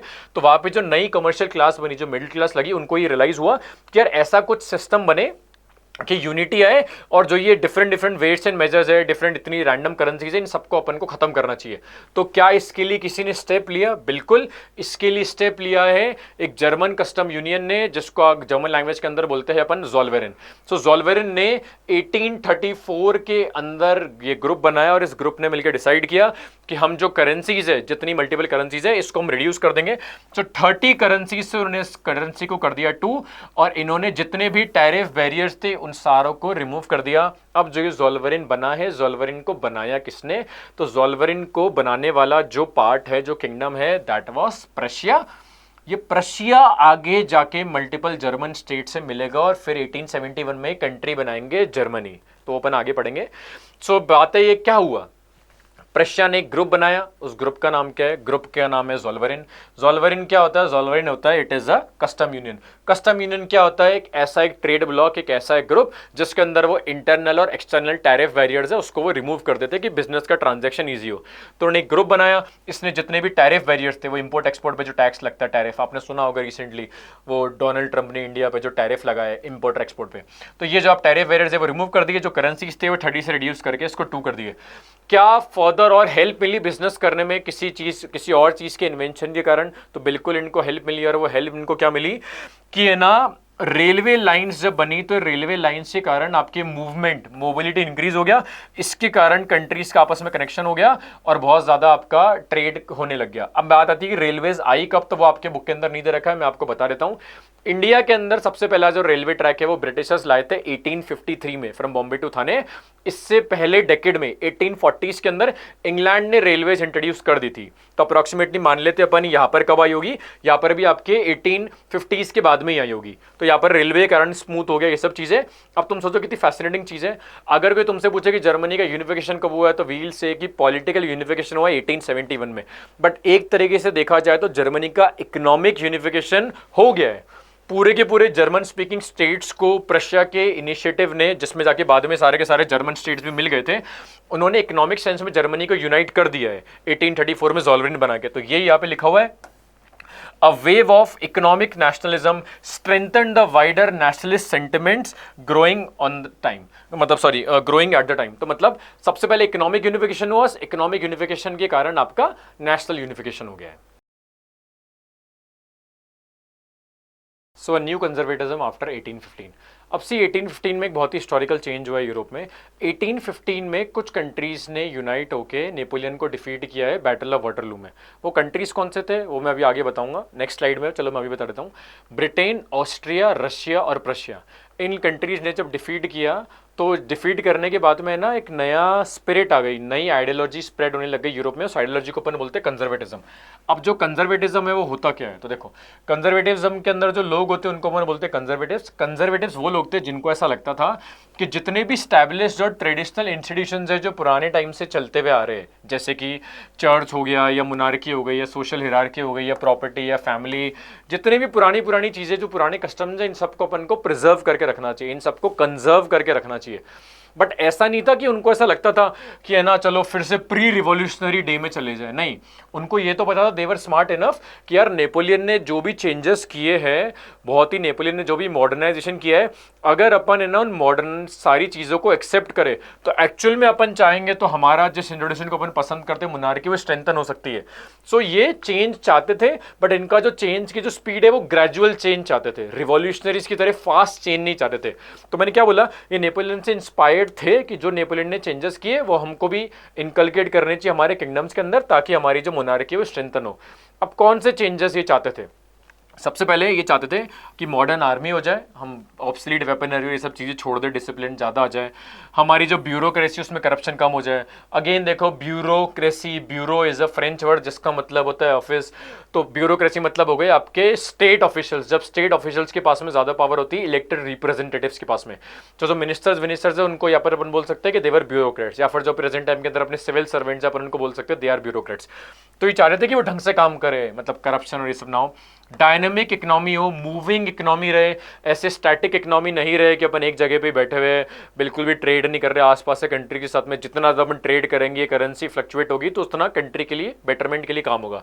और फोर्थ ही चाहते थे कि हम फ्यूडलिज्म और आपके सर्वडम को अबॉलिश कर देंगे, तो ऑटोमेटिकली हमारी जो मोनार्की है वो स्ट्रेंथन हो जाएगी। देखो मैंने फ्यूडलिज्म पहले बता दिया है, जितना ज़्यादा फ्यूडलिज्म बढ़ेगा उतनी नोबल्स की पावर बढ़ेगी, किंग की पावर कम होगी। तो अगर फ्यूडलिज्म खत्म हो जाएगा तो नोबल्स की पावर कम होगी और किंग की पावर बढ़ेगी। तो ये सारे के सारे चेंजेस चाहते थे। अब इन चेंजेस को चाहने के लिए और इम्प्लीमेंट करने के लिए इन सारे कंट्रीज एक जगह पे मिले। वो जहाँ पर मिले हैं वो कंट्री मतलब वो सिटी है वियना, और जो ये आपका क्या नाम है कंट्री है, Vienna is the capital of Austria. तो ऑस्ट्रिया ने ये मीटिंग होस्ट की थी वियना में, और जो ये मीटिंग है इसका ऑफिशियल नाम तो है कांग्रेस ऑफ वियना, लेकिन आपके एनसीईआरटी में कंटेंट के अंदर ट्रीटी ऑफ वियना भी लिखा हुआ है, इसलिए मैंने इसके दोनों नाम लिख दिए, Congress of Vienna and treaty of Vienna. Confusion ये होता है कभी कभी कि जो ट्रीटी ऑफ वियना है वो एक सिंगल ये ट्रीटी नहीं है, ट्रीटी ऑफ वियना बहुत सारी है, बट लेकिन एनसीईआरटी में लिखा हुआ है तो मैंने भी यहाँ पर लिख दिया। वैसे इसका official name is Congress of Vienna.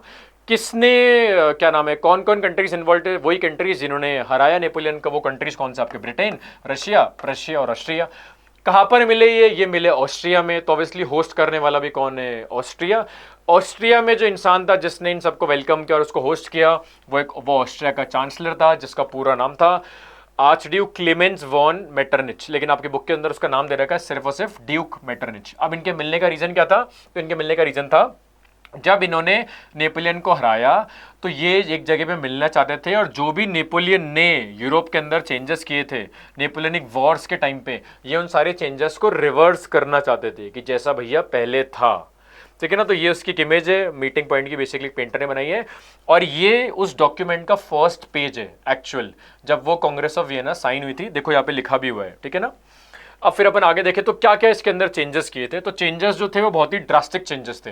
सबसे पहले ने चेंज किया कि फ्रांस में जब नेपोलियन को हटाया था तो नेपोलियन में फिर से बर्बन डायनेस्टी को इम्पोज कर दिया था। जब बर्बन डायनेस्टी वाले लोग ऐसे भाग गए थे, जो लुई 16 था उसके जो रिलेटिव्स थे वो इधर उधर चले गए थे यूरोप में, तो ये लुई 18 को पकड़ के लाया और लुई 18 को फ्रांस में बिठा दिया और फिर से जो बर्बन डायनेस्टी वो स्टैब्लिश कर दी थी। अब फर्दर इनको लगा कि यार फ्रांस है ना एक्सपैंड ना करे अपनी टेरिटरीज को नॉर्थ में, इधर वेस्ट में तो क्या करेगा, वहां पे तो पानी है, ईस्ट में और साउथ में। तो फ्रांस को रोकने के लिए उनके चारों तरफ है ना नए नए कंट्रीज बना दिए ताकि एक्सपेंशन ना हो। जैसे उसमें से एक एग्जांपल है कि किंगडम ऑफ नीदरलैंड्स बनाया नॉर्थ में, जिसके अंदर उस टाइम पे बेल्जियम आता था। तो ये देखो ये अपना मेरे को उसको मार्क कर चेंज कर देता हूं, ये अपना फ्रांस है, ठीक है। इस फ्रांस के नॉर्थ में देखो ये किंगडम ऑफ नीदरलैंड्स बना दिया है उसके एक्सपेंशन को नॉर्थ में रोकने के लिए। और इसमें लिखा हुआ देखो वो in the which was in the north and Genoa was added to Piedmont in the south. Genoa ये आपका जिनोवा है, जिनोवा को आपको पिडमोंट को दे दिया। पिडमोंट जो है वो एक्चुअली में इटली का पार्ट है, ये अपन यूनिफिकेशन ऑफ इटली के अंदर पढ़ेंगे, बट इस टॉपिक के अंदर ये मेंशन नहीं है कि Piedmont is a part of Italy. तो फिर से मैं रिपीट कर देता हूं, फ्रांस के नॉर्थ में एक नया किंगडम बनाया जिसका नाम है नीदरलैंड्स, जिसके अंदर उस टाइम पे बेल्जियम भी आता था, उधर नया कंट्री बना दिया। फ्रांस के साउथ में एक जगह थी जिसका नाम है जिनोवा, वो नीचे पिडमोंट को दे दिया। और क्या चेंजेस के अंदर, तो देखो यहाँ पे प्रशिया जो आपका किंगडम है, रुको मैं इसको फिर से चेंज कर देता हूं, जो प्रशिया है उस प्रशिया को उसके वेस्टर्न फ्रंट के अंदर कुछ टेरिटरीज दे दिए, और जो ऑस्ट्रिया है उसको कंट्रोल ऑफ नदर्न इटली दे दिया। अब देखो यहाँ पे ये ऑस्ट्रिया है, ठीक है। ऑस्ट्रिया को यहाँ पर ये जो मैंने अभी जस्ट मार्क किया है इसको रीजन को बोलते हैं अपन लोम्बार्डी और वेनिशिया। तो लोम्बार्डी और वेनिशिया को ऑस्ट्रिया को दे दिया। ये अपन ने अभी पीछे भी पढ़ा था जब अपन हैब्सबर्ग एम्पायर का एग्जांपल पढ़ रहे थे, तो मैंने क्या बताया था, लोम्बार्डी और वेनिशिया जो हैब्सबर्ग एम्पायर के अंदर था वहां पे लोग क्या बोलते थे, इटालियन। तो वो हैब्सबर्ग एम्पायर के पास में कैसे आया, वो हैब्सबर्ग एम्पायर को अभी मिला यहाँ पे। और प्रशिया को, ये जो बहुत बड़ा एम्पायर है यहाँ पर प्रशिया, इसको सैक्सनी का भी एक पार्ट दे दिया था। यहाँ पर जो एम्पायर है आपका रशिया, इसको पोलैंड का भी एक पार्ट दे दिया था। वो यहाँ पर देखो नीचे लिखा हुआ है कि ये देखो Russia was given part of Poland while Prussia was given a part of Saxony. अब इन्होंने सारे के सारे चेंजेस किए, सिर्फ एक चेंज को छोड़ के। नेपोलियन ने जो अपने टाइम पे जर्मन प्रिंसिपैलिटीज को कंपाइल करके 39 स्टेट्स बनाए थे, इन्होंने उसको एज इट इज रहने दिया कि बढ़िया काम चल रहा है, इसको अपन को नहीं छेड़ना चाहिए। अभी जितने भी चेंजेस किए वो चेंजेस करने का पर्पस क्या है, देखो the main intention was to restore the monarchies. जहां पर भी नेपोलियन ने मोनार्कीज को रिप्लेस किया है, हटाया, उनको फिर से रिस्टोर कर देना है जो भी नेपोलियन ने हटाई थी, और पूरे के पूरे यूरोप में न्यू कंजर्वेटिव ऑर्डर लाना है। कंजर्वेटिज्म क्या होता है वो मैं पहले ही बता चुका हूं, फिर से मैं चेंजेस रिपीट कर देता हूं। फ्रांस के नॉर्थ में बनाया किंगडम ऑफ नीदरलैंड्स, फ्रांस के साउथ में जो जेनोवा था वो आपके पिडमॉन्ट को दे दिया। अगर अपन ईस्ट की बात करें तो रशिया को पोलैंड का पार्ट दे दिया, प्रशिया को सैक्सनी दे दिया और ऑस्ट्रिया को इटली का नॉर्थ का पार्ट दे दिया, जिसको अपन बोलते हैं लंबार्डी और वेनेशिया। अभी सारे के सारे जो चेंजेस किए थे ना, अनफॉर्चुनेटली फॉर दीज पीपल ये चेंजेस ज्यादा टाइम तक चले नहीं। ये हुआ था वियना कांग्रेस 1815 में, 15 साल बाद 1830 में फिर से फ्रांस के अंदर एक रिवॉल्यूशन होगा और फिर से लिबरलिज्म के आइडियाज़ और ये सारे के सारी चीज़ें आ जाएगी। तो ये जो कंजर्वेटिज्म का आइडिया था, इनका जो रूल था अप्रॉक्सीमेटली 15 साल तक ही चला था और लोगों को इनसे जेन्युइन प्रॉब्लम भी थी। अब देखो प्रॉब्लम होने का रीज़न क्या है कि इनको ऐसा लगता था कि है ना, कोई भी हमारे अगेंस्ट में जाएगा, कोई भी हमें क्रिटिसाइज करेगा, कोई भी हमारे पॉलिसीज को डिसेंट करेगा तो उसको हम पनिश करेंगे। सो देखो, they did not tolerate criticism and dissent. और उनको जो भी ऐसा लगता था कि जो हमारे अगेंस्ट में जा रहा है, जो हमारी लेजिटिमेसी के अगेंस्ट में जा रहा है, जिनको ऐसा लग रहा है कि नहीं हमारी गवर्नमेंट अच्छी नहीं है, ये उनको पनिश करते थे। सो जितनी भी गवर्नमेंट्स बनी थी नेपोलियन के रूल के बाद में after the battle of Waterloo, they were all autocratic in nature. Again autocracy, auto मतलब होता है सेल्फ, क्रेसी मतलब रूल। तो सेल्फ रूल इस कॉन्टेक्स्ट में ऐसा एक इंसान या ऐसी एक पार्टी या ऐसा एक मोनार्क जो रूल कर रहा है और वो बाकी सबको ऑप्रेस कर रहा है। तो बहुत सारे टर्म्स आपके इंटरचेंजेबली यूज हो सकते हैं, जैसे मैं पहले ही बता चुका हूँ, dictatorship, autocracy, totalitarianism, despotism, tyranny, इन सबको आप इंटरचेंजेबली यूज कर सकते हो। प्लस इन लोगों ने एक स्टेप और आगे जाके पनिश करने के अलावा यहाँ पे सेंसरशिप लॉज भी पास कर दिए थे, एज इन कंट्रोल करने के लिए कि आप क्या बोल सकते हो, क्या नहीं बोल सकते हो, पेपर में क्या आएगा। तो न्यूज़पेपर में सेंसरशिप थी, बुक्स में सेंसरशिप थी, प्लेस में, सॉन्ग्स में, सारी की सारी सेंसरशिप थी। अगर उनको बिल्कुल भी लगता था कि कोई प्ले या कोई बुक के अंदर है ना फ्रीडम या वो लिबर्टी की बात कर रहे हैं, तो ये अप्रॉक्सीमेटली 15 साल तक इन्होंने अपनी मनमानी चलाई है। आज के वीडियो में अपन इतना ही करते हैं। इसके बाद अभी अपन देखेंगे एज ऑफ रिवॉल्यूशंस, कि कैसे कैसे रिवॉल्यूशंस हुए और रिवॉल्यूशन के कारण कैसे कंजर्वेटिव आपका जो ऑर्डर था वो डिस्ट्रॉय हो गया। Thank you.